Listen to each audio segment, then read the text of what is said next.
Oggi andremo a fare il test e la recensione di uno dei PC tablet più acquistati secondo Amazon nello scorso mese di luglio. Di chi stiamo parlando? Del nuovissimo Chuwi Youbook X Pro 2023. In questo video andrò a fare tutti i test possibili e immaginabili. Andremo a fare il test del display, il test dell'audio, una prova di video editing e anche il test del pennino digitale. Siete pronti? Sigla e iniziamo con l'unboxing.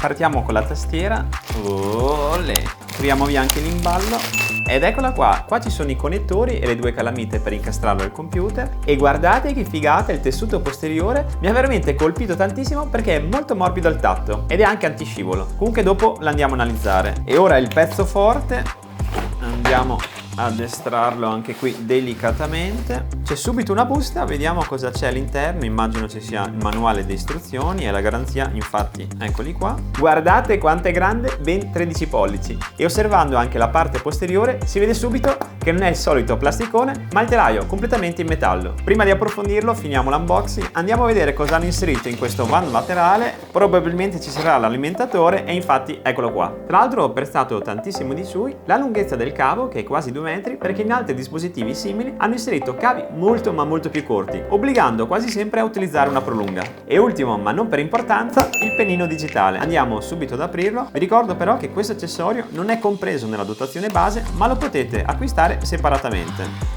Noto subito che è molto leggero, ha una buona impugnatura ergonomica e in più avete anche una puntina sostitutiva nel caso la primaria si dovesse usurare. E ora andiamo a analizzare il telaio di questo bellissimo Chuwi. Iniziamo dalla parte frontale, dove troviamo uno schermo IPS da 13 pollici, 2K 2160x1440 pixel e sempre all'interno del display troviamo la selfie camera da 2 megapixel. Nel lato di destra troviamo la prima delle due USB di tipo A e il jack delle cuffie 3.5. Nella parte superiore troviamo il regolatore del volume, più o meno il tasto d'accensione e lo slot per la micro SD. Nel lato sinistro invece troviamo lo slot di tipo C, la seconda porta USB di tipo A, l'HDMI e lo slot per l'alimentatore. Nella parte inferiore troviamo i connettori che serviranno per connettersi alla tastiera e infine nella parte posteriore troviamo la fotocamera da 5 megapixel e il comodissimo piedistallo. Guardate, potete anche regolare l'inclinazione così da tenerlo comodo per tutte le vostre esigenze. Per collegarlo alla tastiera è molto semplice e soprattutto immediato, vi basterà fare combaciare i connettori e due magneti.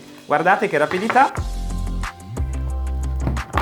In un secondo si è già collegato e sarete pronti a usarlo come computer. Per quanto riguarda le dimensioni, ha una larghezza di 30,5 cm, un'altezza di 21,5, uno spessore di 9,5 mm per un peso totale di 925 grammi. Ed eccoci qua nell'home page di Windows 11. Noto subito com'è ben luminoso questo display. Ora andiamo a fare una verifica sulla velocità di navigazione. Vi dico subito che se anche attaccate alla tastiera, la funzione touch dello schermo rimane attiva.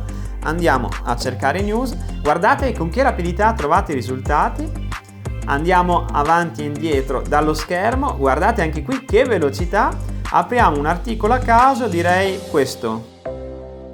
Accettiamo i cookie maledetti e anche qui in meno di un secondo ha aperto l'articolo, per cui direi che come velocità di navigazione ci siamo. E ora andiamo a fare il test del display. Per fare ciò andiamo su YouTube. Guardate anche i colori come sono perfettamente naturali, sono accesi quasi come se fosse un AMOLED, però rimangono più naturali e secondo me è il compromesso perfetto, perché alcune volte negli schermi AMOLED i colori sono così accesi, sono così vivaci che risultano fin troppo innaturali. Di contro invece negli schermi non AMOLED alcune volte i colori sono un po' sbiaditi e poco luminosi. Sono riusciti a trovare il perfetto compromesso. Continuiamo anche con un test audio. Direi di scegliere questa qui. Aumentiamo il volume al massimo. Sentite?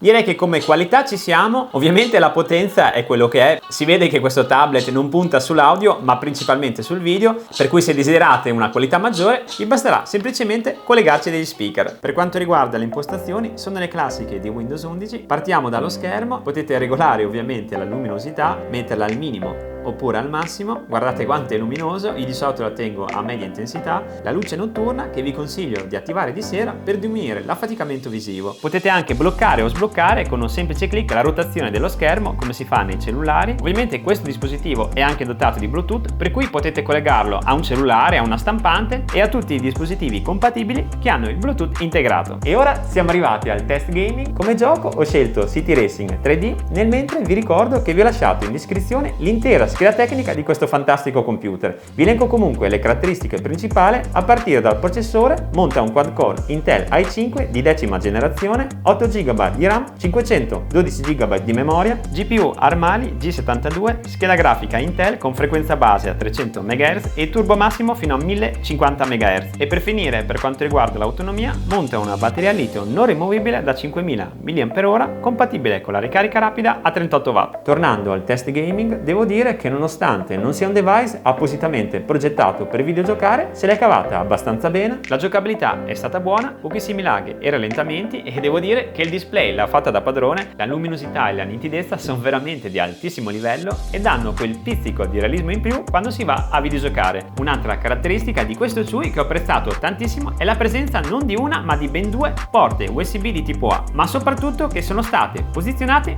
una per ogni lato. Guardate, una nel lato sinistro e l'altra nel lato destro. Caratteristica per nulla scontata, perché ho utilizzato tantissimi altri device progettati con la malsana idea di inserire tutte le porte USB in un singolo lato e tra l'altro una vicina all'altra, così se per caso andavo a utilizzare una chiavetta USB come questa, con la larghezza andavo a coprire parzialmente il secondo slot, rendendolo completamente inutilizzabile, per cui hanno fatto veramente un ottimo lavoro. Se da un lato potete inserire una porta USB o anche un hard disk, dall'altro c'è lo spazio libero per inserire anche un mouse, così da trasformare questo tablet 2 in 1 in un perfetto e completo computer portatile. E ora siamo arrivati al comparto fotografico. Vi farò vedere un video in alta definizione e delle foto che ho scattato direttamente dalla sua fotocamera.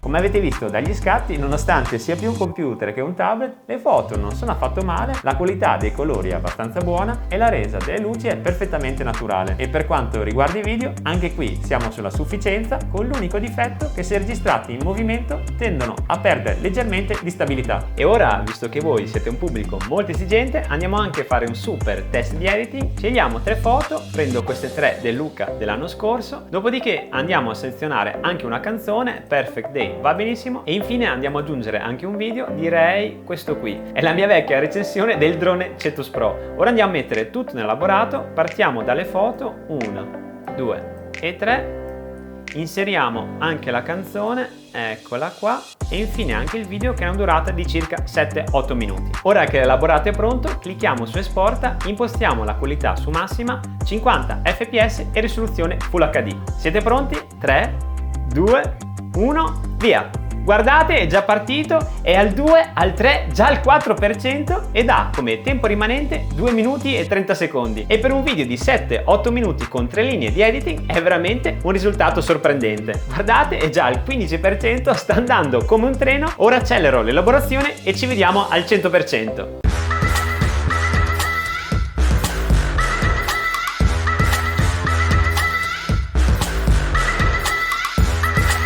Guardate, video convertito con successo al 100% in meno di 3 minuti. E concludiamo in bellezza andando a fare il test del pennino digitale. Come prima cosa andiamo su Google, dopodiché vi basterà aprire la tastiera in basso e potete scrivere direttamente con la penna. Vediamo se riprende perfettamente tutta la mia scrittura.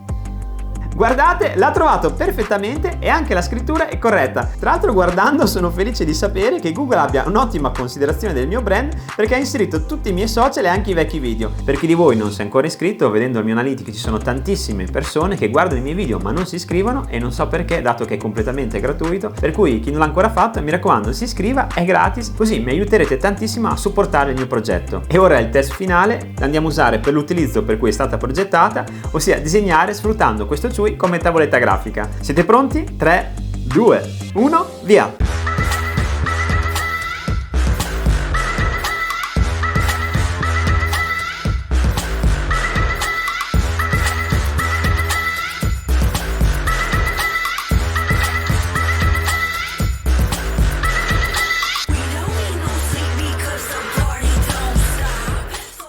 E questo è il risultato finale. Se il video vi è piaciuto lasciate un like. Vi ricordo che nella descrizione di questo video vi ho lasciato il link diretto di questo bellissimo computer e i link di tutta l'attrezzatura che utilizzo per fare video su YouTube. Siamo arrivati alla fine anche oggi, vi saluto e vi do appuntamento al prossimo video. Ciao!